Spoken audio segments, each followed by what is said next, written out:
Alright everyone, here we are up against 1v again. Episode 2 of the Road to 2K series. And yeah, let's just get right into it. I've got first turn here, and I want to use maybe one of my trademark flash angles, but I realize I'm a bit too high relative to him.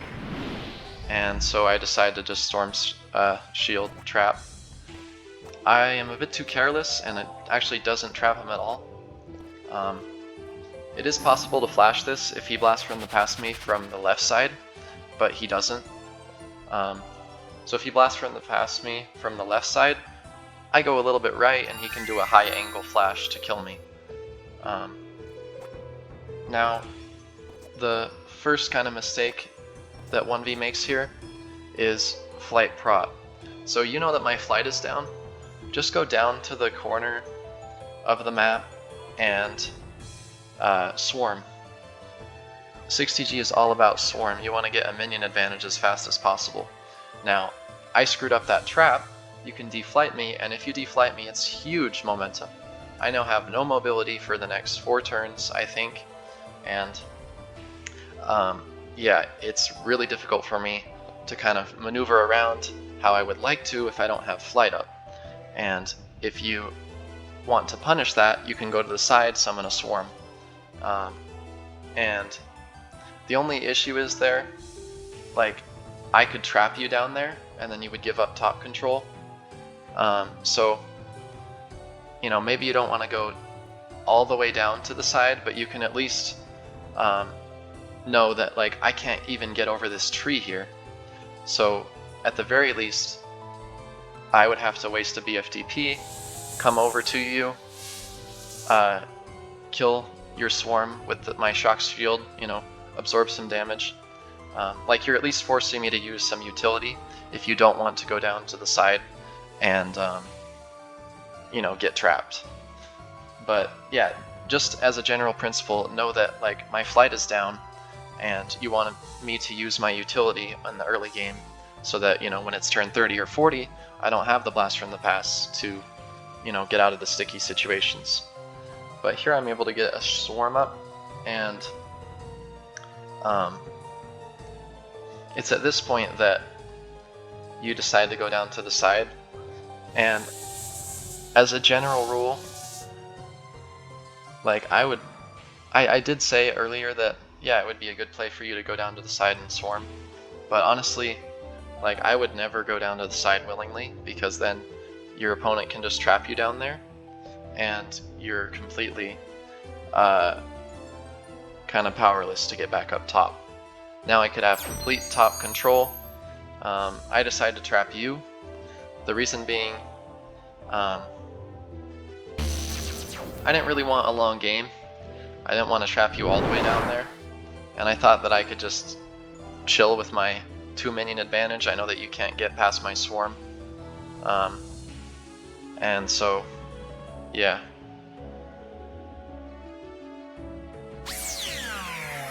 You decide to raid the swarm, which is a great move, but the positioning that you took here is a little bit questionable, because I can actually get down there with the spirit. I can elevate her, and so I'm just gonna hop down there, shield you, and then drain off,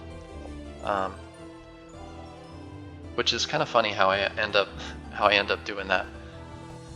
And I've got about 5 seconds left when I get down on top of you there, so a little bit of a time crunch to move the spirit, and then I just drain myself off. I know that the storm spirit's up soon anyway. Barely get this gate off, and yeah, that teleport's fine. Or is it? I don't know. I guess we'll see. But yeah, I guess in a nutshell, turn 1, if you want to go down and fly down to the side and protection shield, that's fine, because your opponent won't have tree up. But yeah, anytime after that, willingly going down to the side and allowing your opponent to kind of have that top control, when you really could spend the whole game competing for top, is not the best option. So I decided to blast from the past here, and I actually use one of the tactics that I went over in my tutorial, which is just flashing away land behind the opponent, and then, you know, flashing him into the water. So I'm able to get double sync there. I put my spirit into the swarm because I was initially thinking of storm shielding it, but then I thought of the flash, so unfortunately I sacked my spirit. It is what it is, you know, that happens. And at this point I'm thinking, oh, maybe I can trap this swarm and then jump over, but then I thought, no, I'm just going to rush him down because I have so much health. So I decided to shield here. Use Ice Shield and Storm Shield. He can escape and tower, but there's not much else that he can do. I don't think the swarm can even get to me, so that's good as well.